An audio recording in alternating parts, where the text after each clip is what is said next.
Welcome to the Lila Life Show. I'm your host, Linda Andrews, and you've tuned in to the right place to up-level in your life and business. Enjoy the show.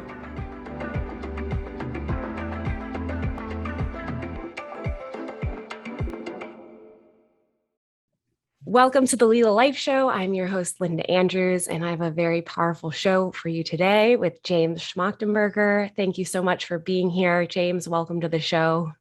Thanks so much for having me. I'm really delighted and excited to be here today. And so everybody here knows, I know, but you are the co-founder and CEO of the Neurohacker Collective. This company focused on groundbreaking products for health and wellness through complex science systems, which hopefully we can touch on a bit, and really focused on Qualia Mind, but then got into a number of other products: longevity, mind, skin, energy, immunity, and this motivated by some of your own challenges, which is always what tends to birth so much goodness. So I would love to start there, a little bit of your story and that nexus point that brought Neurohacker Collective and these amazing products to market. Yeah, absolutely. So, I mean, it was somewhat of a long journey with a couple of nexus points, but no, I mean, a lot of how things emerged was I was a student at a vocational college, learning alternative medicine and psychology. And right around the time I was graduating, the founder wanted to sell the school. And I was just so in love with the work. I felt like I had found my life passion. And so as a naive 18-year-old that thought I could do more than I could, I went out and raised money and bought the school. And so I started running. No big deal. Yeah, it was an extraordinary experience. And, I'm glad that I was naive enough to not realize that I couldn't do it. So I dove in, and so at 18, I started running this college, as well as like training to teach. And then a couple of years later, getting into teaching. And, but, realistically, it was so much bigger than what I actually had the skill set or the background for. And so I just worked ridiculously. I routinely worked 20 plus hour days, and then would take a short nap for an hour or two in my office, and then start working again, and would go sometimes many days or weeks without ever going home. Wow. And I had to do that much effort to make up for the lack of skill, and because I was just so passionate about what I was doing. But it also had some real negative consequences. And by the time I was 21, I ended up hitting a wall, and I got diagnosed with stage 3 adrenal fatigue. I just hit full burnout. My cognitive function tanked. I was feeling depressed. And then I was going through existential crisis, because here I am doing all this work that I'm really passionate about, that I think is making the world better, and yet I'm too depressed to actually want to do it. And so there's just a whole thing. Yeah. So I started on my healing journey. It was just trying to figure out, how do I reverse the damage that had been done and get to a place where I could be excited and passionate about what I was doing in life again. And I ended up getting, I did a bunch of things, but the really meaningful one was I got introduced to this research physician in Mexico who had developed an IV therapy for, actually it was developed for healing cognitive issues as a result of severe drug abuse. But when I went down and I met with him, he's like, basically not sleeping for 3 years and stressing the way that you have creates a very similar kind of cognitive damage as if you had been a heroin addict. So I think that this therapy is going to work for you. So I did 3 days of this IV for 9 hours a day, and it was world changing. I'd done a bunch of things that were all a little bit better than where I was before. But when I did this, it was just the lights came on again. And not only did my cognitive function come back to where I had experienced it before, but it enhanced in many meaningful ways. And all the depressive tendencies that I was experiencing went away and got replaced with this sort of exuberance for life. And so it was just this remarkable experience. But then the thing that actually stood out to me the most was, after having done this therapy, my empathy just went through the roof. And it became this dynamic where I could actually no longer think about anything I wanted to do in life without automatically being aware of how it was going to impact everyone else around me and the world at large. And so I was just sitting there reflecting on my own journey with this. And I was like, God, this is if this type of experience was replicatable, the impact that that could have on the world would be so profound, right? If we could actually have people become meaningfully more intelligent, if we could have people, let go of, depressive types of tendencies and replace that with a feeling of competence and ability. And if we could increase people's empathy, so now they had this intrinsic motivator to use their greater capacity, not only for personal gain, but to actually improve the state of the world around them. I was like, this is what I wanted to devote my life to. And so I actually went back to the doctor and I was like, hey, this is the most amazing thing I've seen. I want to partner with you. I'm going to open clinics all over the world. We're going to have a for-profit arm that's going to fund a nonprofit arm. And he totally agreed. We started diving in, and like 3 weeks later, he got sick and passed away almost immediately. Oh, wow. And all of his research went with him. Wow. So there I had this like beautiful vision of something that clearly could make a massive impact, and the scientific ability went away. And that was not my area of expertise. So I tried to pursue the idea a number of times, but I couldn't actually find the right science until a number of years later. The inspiration kind of reemerged after acid journey at Burning Man. Of course. Right? As it always does. Relights the fire. Yeah. And so after this journey, I was having a conversation with my brother, and I was telling him about this beautiful vision for how to make the world a better place through improving quality of life and making more intelligent, more empathetic people. And like I talked to him about it before, but something clicked, and he was like, "Oh, that's actually a big deal. I'll do the science." Wow. And his background is in complex system science. He spent basically his whole life running think tanks, taking a complex systems approach to solving existential risk, working on new systems of governance, new systems of economics, et cetera. And no one had ever actually applied complex system science to human physiology, or at least not that I was aware of. And so that was essentially what ended up happening. Was he built out this model for how to study physiological systems based on their full complexity, rather than trying to simplify them to one or two variables the way that sort of standard medicine does. We had ended up having this ability to start to map out entire physiological systems and see how the system works and how all the different pieces work and how they interface with one another. And then from that perspective, be able to start designing formulas that could support entire system upgrades. So rather than us trying to override natural systems and produce more of X, Y, or Z compound, it's like, how do we make the system function optimally so that you can create more or less of whatever you need in real time? And that approach ended up allowing us to create something really profound that actually had the ability to start to deliver on this inspiration that I had. And so that was, I guess, almost 7 years ago now. Wow.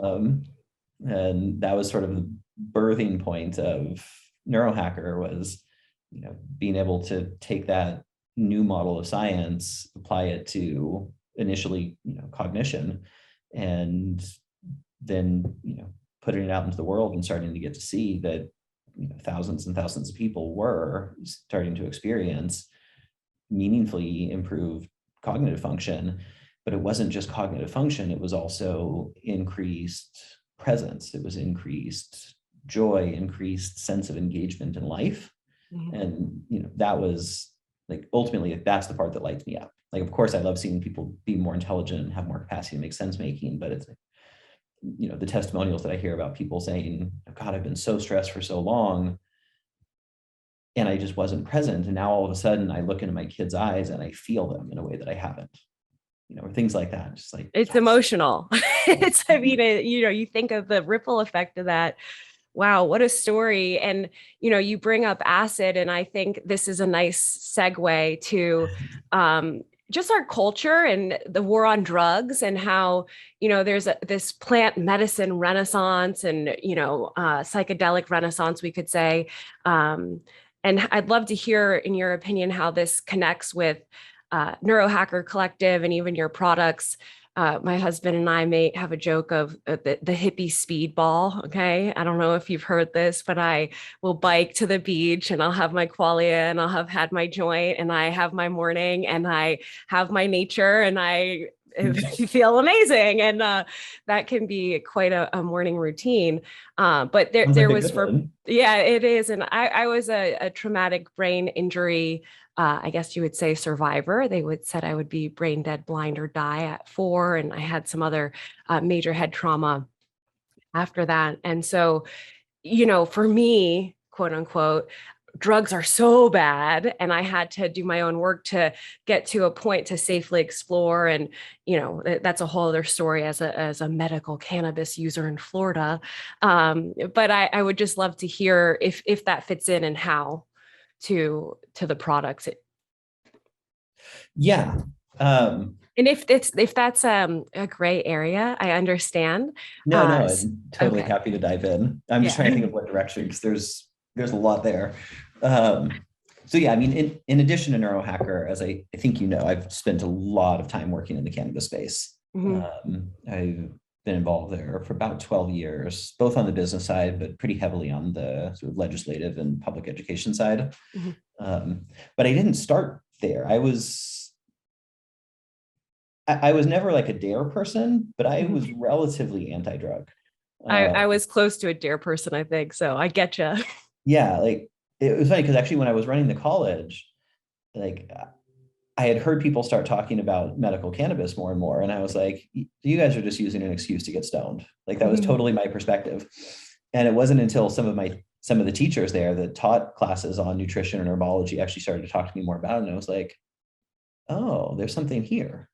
Like I totally just thought that people were using the medicinal side as an excuse. And then I was like, okay, there's something meaningful here, which then caused me to start looking into it more. And then I was like, wow, it's actually very meaningful. And then that kind of started having me study drugs more broadly and drug policy, and realizing that a lot of the things that are illegal actually have really incredible benefit. And it's in some circumstances because of the benefit that they actually are illegal. When you go back and you kind of study the history of how some of them became illegal, I was like, okay, so clearly what I understood was not right. And what needs to happen is taking a much more critical approach, because whether something is legal or illegal shouldn't actually be the gauge on whether or not it has the capacity to be beneficial. There's plenty of things that are legal that are super harmful, plenty of things that are illegal that are super beneficial, and vice versa. So I have now spent quite a number of years, studying and self-experimenting with all kinds of things. And I mean, cannabis is definitely the domain that I know the most, and have, had the opportunity to do a lot of work there, helping people both with physiological and psychological challenges. But I would say currently the sort of psychedelic renaissance is one of the most exciting things in the world to me, because I actually think it's going to sort of basically reframe most of what we know about psychiatry and psychology over the next 10 to 15 years. The power of some of the psychedelic medicines, like particularly mushrooms and acid, are two of the most potent substances for increasing neuroplasticity. And increased neuroplasticity essentially means the ability to make more meaningful change, right? You can either learn new things and have them imprint on the nervous system at a deeper level, or unlearn things at a deeper level. So, on the unlearning side, being able to be in a neuroplastic state and then do various kinds of therapies to unwind trauma, but actually have, an individual session be as effective as, sometimes 10, 20, or 50 traditional sessions, is phenomenal. And then, also that ability to pair it with new learning. Like for me, one of the things I've had as a practice for a few years now is whenever I'm going to be spending my day in a state that is the kind of state I want to be in most of the time. It's like I'm going to spend the whole day hiking or something like that, all microdose mushrooms. Not enough to actually feel it meaningfully, but enough to create those neuroplastic effects so that the sense of relaxation, the sense of presence, connection to nature, the appreciation of beauty is imprinting on my nervous system at progressively deeper levels. I have yeah, to, I have to yeah. just say this one thing here. So we were in Mount Shasta a couple months ago, and I had just been feeling very called, and we're like hiking up, had been experiencing mushrooms, and I am looking around and I get this download of like, you know, your pineal gland is seeing all these colors in nature.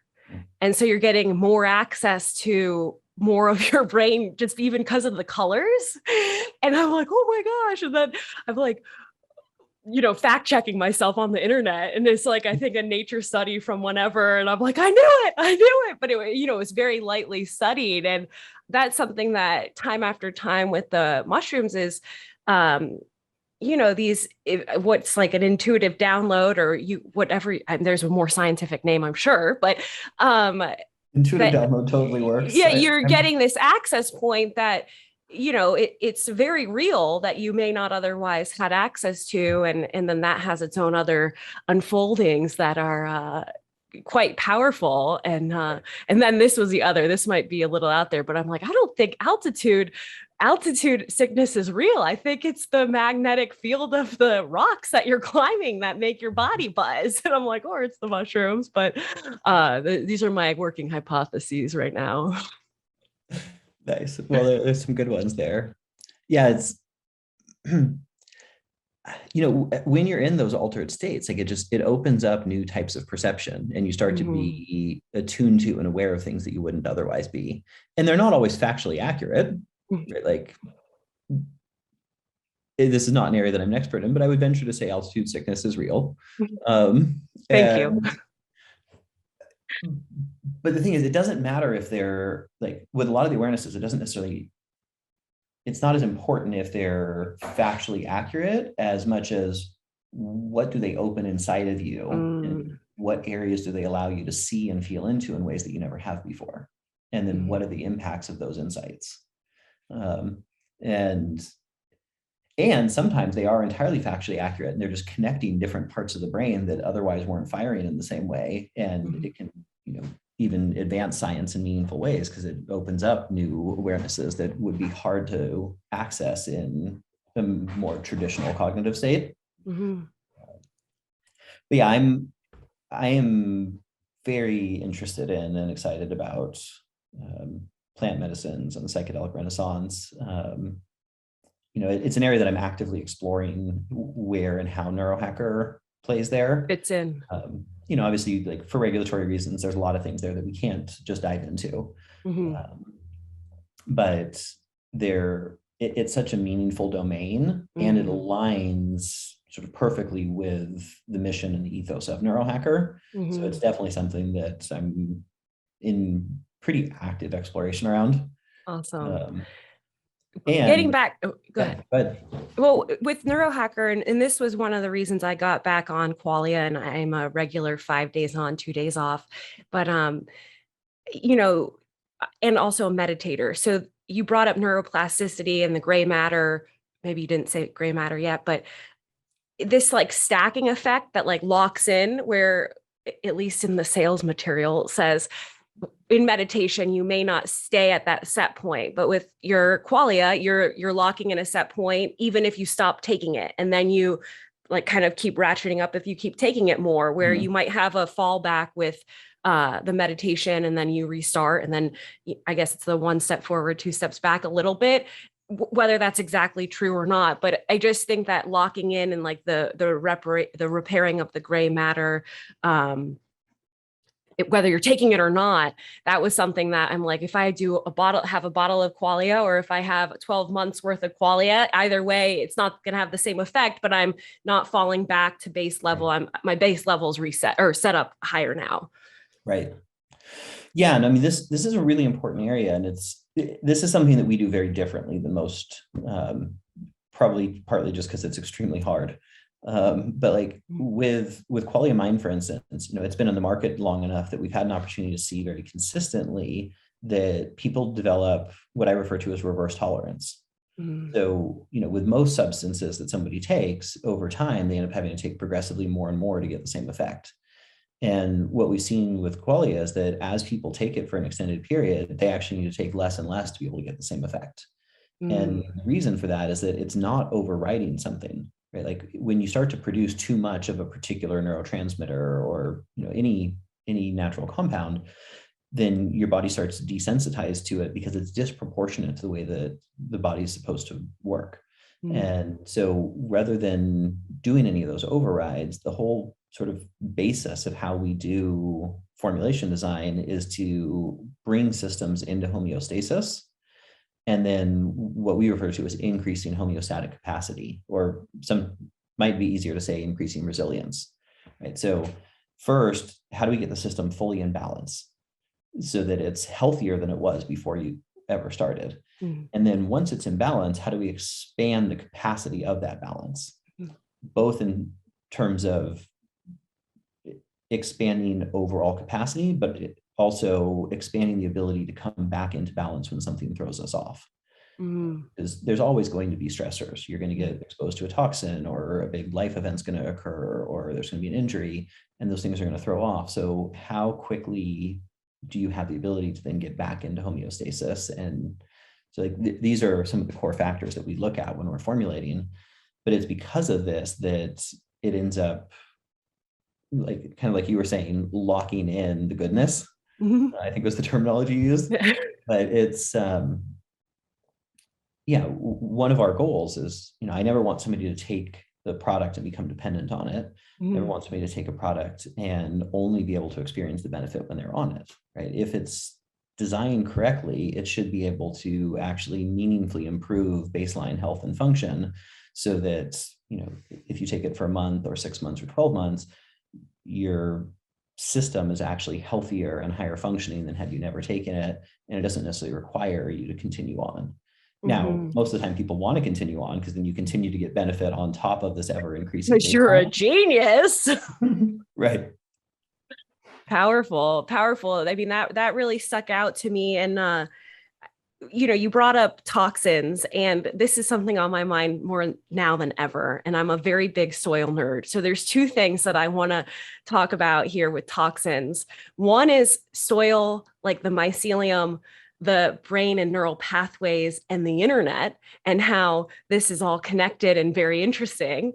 And then the other is, if there's a detox component to Qualia, or your thoughts on detoxing, we have assaults going on. I'll just leave it at that.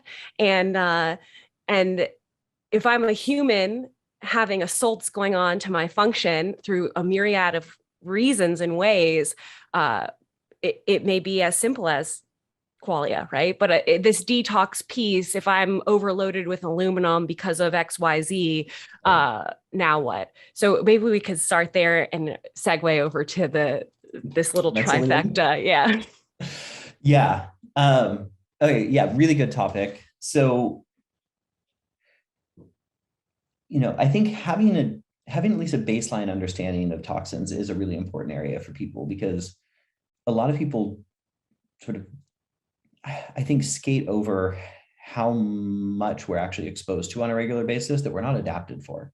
Right? Like, physiology takes thousands and thousands of years to evolve. And what we are physiologically adapted to is a life that is basically lived in nature, right? We've only made huge changes to the nature of the world in the last few hundred years, and human physiology hasn't been able to adapt at that kind of rate. But pre-industrial revolution, for the most part, people lived in villages. We didn't have BPAs. We didn't have all the different chemicals that we're exposed to nowadays. And, as a result of there being so much more exposure than there ever used to be, and it happening at a much more rapid pace than we have the ability to evolutionarily adapt to, it means that there is actually necessity to constantly be supporting detox pathways and being able to help offset what we're exposed to. And it's not just that, it's also, we don't have the same kind of nutrition that we once did. Right? When you study the issues with topsoil depletion, and various toxins that are found in the soil, and issues with runoff into the waterways, and et cetera. Like, if you go buy a tomato or spinach or something now, it's going to have significantly less nutrients than it would have a couple hundred years ago, grown in organic, unaltered soil that hasn't been processed so many times over. So yeah, I think it's important to both be supplementing additional nutrition that is not readily accessible in most people's diets, and to be sort of continually working on supporting the body to be able to detox. Now with Qualia, it is something that we factor, and it's not a core criterion. Like, we're actually doing research right now into more detox specific products. And so at some point those will come out. They'll probably be a while because our R&D process is very lengthy. So, I mean, it is an area that we're diving specifically into. And with all of the products, one of the things that we are looking at is how do you support the detox pathways, at least to a minimally relevant extent, so that you're not having excessive buildup of various toxins that will be counterproductive to the things that we're trying to accomplish with the products, and that the person is trying to accomplish in their own life. Right. So yeah, I mean, it's definitely something that we factor for, and detox in general is sort of a new domain that we're starting to do more exploratory research around. But, at least to relevant extents, it is included in everything that we're already doing. Awesome. Exciting. Yeah, it's definitely the soil piece, and the depletion of nutrients to the soil is very much on my mind. If I could say a thing that keeps me up at night, it's like, if we could have a few of our media streams talking about clean water and clean soil, we might be in a different situation right now. Right. But I'm hopeful, and I feel like people are really, it's kind of back to the basics. And I was reflecting this morning. I've been practicing Kundalini very regularly for the past month, so I'm amidst quite the transformational experience. Innerly. But I was like, this supply chain stuff is quite fascinating as a response to just what nature, as all of us, are going through. And when you can't get your stuff, and I know, and I'm sensitive to the impacts and the secondary impacts of this, and it could be quite devastating. I understand, and I have a lot of sensitivity and love for everyone going through this experience. But like, if through this experience we come to some basics and say, man, like, where does all this come from? And is my water clean?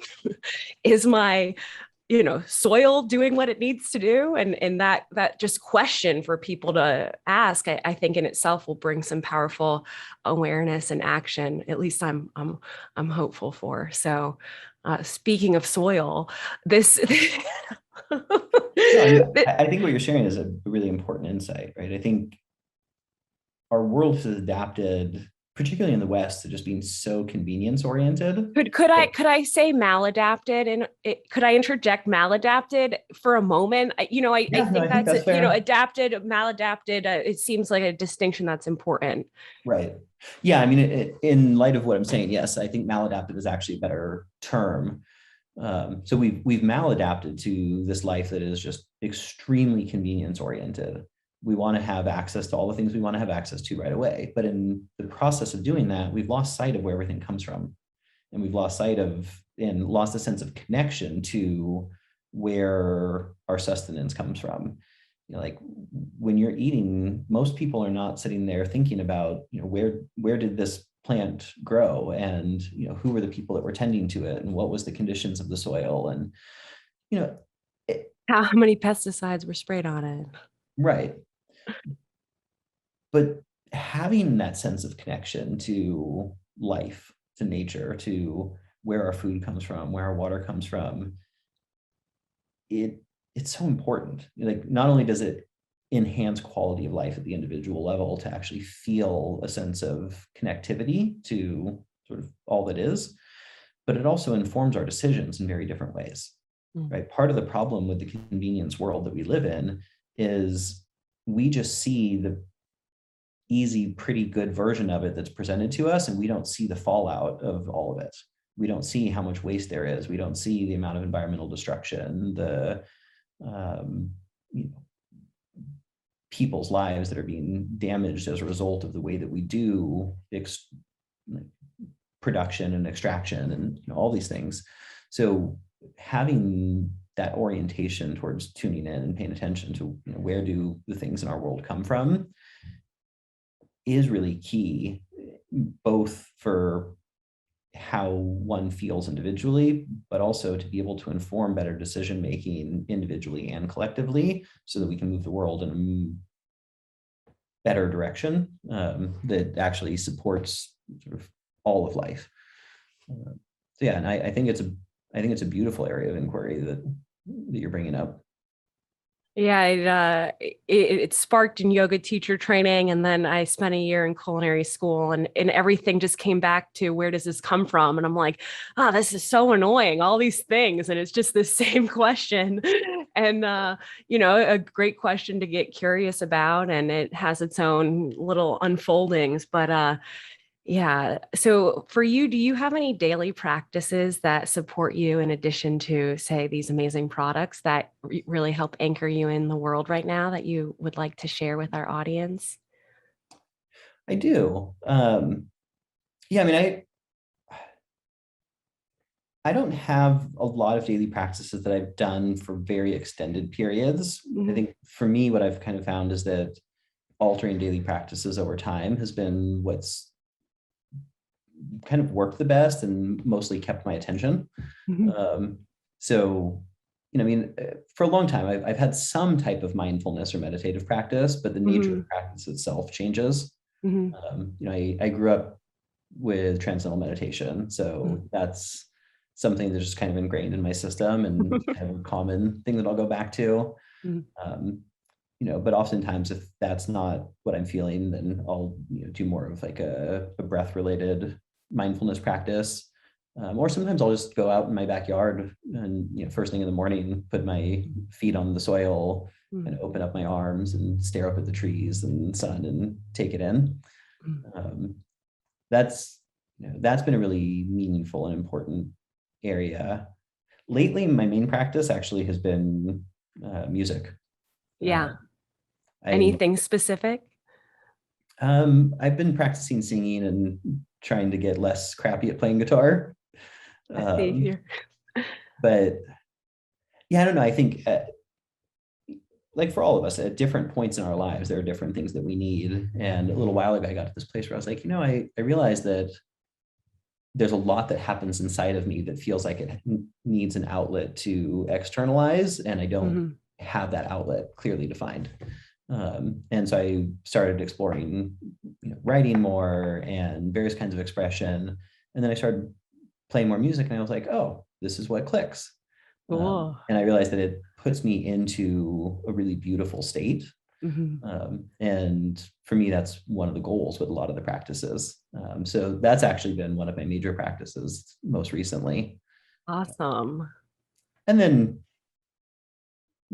obviously exercise is something that I'm always trying to get in. I have sort of like workout practices that I do, but I would say realistically, my favorite form of exercise is paintball. Cool. So I've been doing that pretty regularly for most of the last year. Wow, awesome. That's an adrenaline thrill right there. I love it. I didn't think I would. Like I went with for a friend's 14-year-old birthday party, and I was like way happier about it than the 14-year-old. But I realized, my whole career has been in alternative medicine, personal growth, spirituality. Most of my friends are like extraordinary, lovely people, but more on the like love and light hippie spectrum.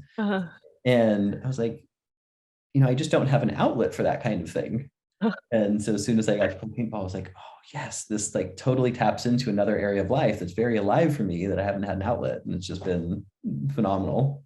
Awesome. Oh, wow. I can kind of picture you in there getting it. And that's really fun. It reminds me of, those trampoline parks Yeah, And when you very said much 14-year, I'm so. like, oh my gosh. I'm like rebounding, like, oh my gosh, this is awesome. And it's like having the most fun at the trampoline park is like, whoa. But maybe that's, Lila actually is all about adding play into your life. So, Right. the trampoline does that for me. Um, I think it's such an important area that people don't prioritize enough. Right? Like mhm. we light up when we watch kids play uh, and just the like how excited they are. But somehow as adults, we tend to lose that. And I think that whatever someone's version of play is, it's important to actually have that be a meaningful part of life.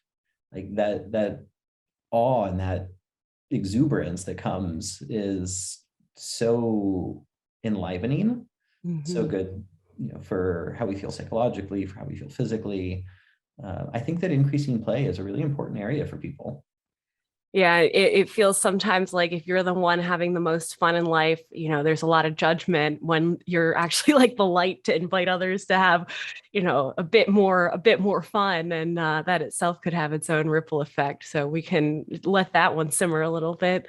Right. Uh, but thank you so much, James. This has been just powerful. And I don't know if you want to leave with any closing thoughts of inspiration for our listeners. And we have a special promo code, which I'll share. But again, thank you so much for being here. Well, thank you for having me. This was really fun, really I would delightful. say very fun. I'm glad to have gotten the opportunity to meet and have the chat today. I guess words of inspiration,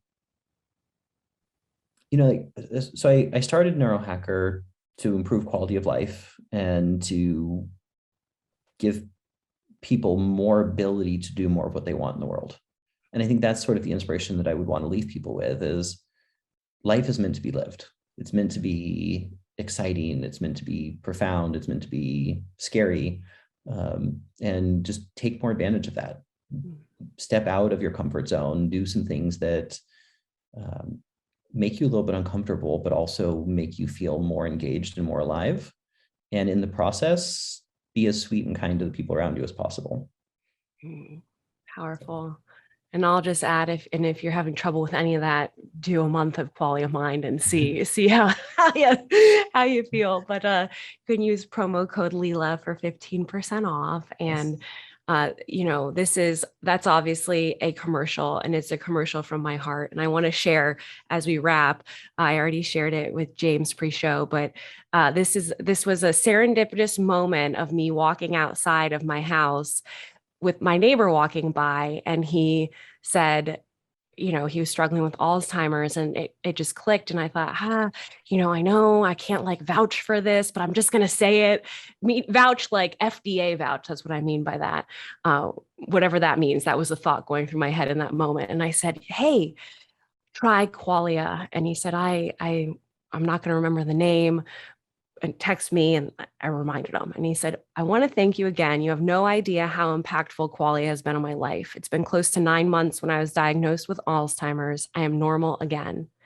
I now even shower and shave. My wife thanks you, and have, most importantly, not given thought to ending my life anymore. Minimal memory loss is something I can live with.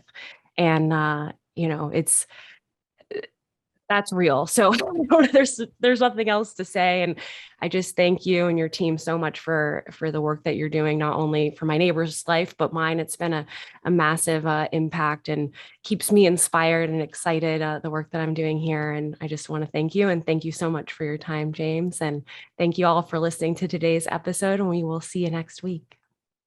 Thank you. Thank you so much for tuning in. I hope you enjoyed today's episode of the Lila Life Show. Be sure to share, like, and comment. Tune in next week. And if you're not already a member of the Lila Life Collective, you'll want to be. So take a look in the show notes and be sure you sign up today. Have a beautiful day.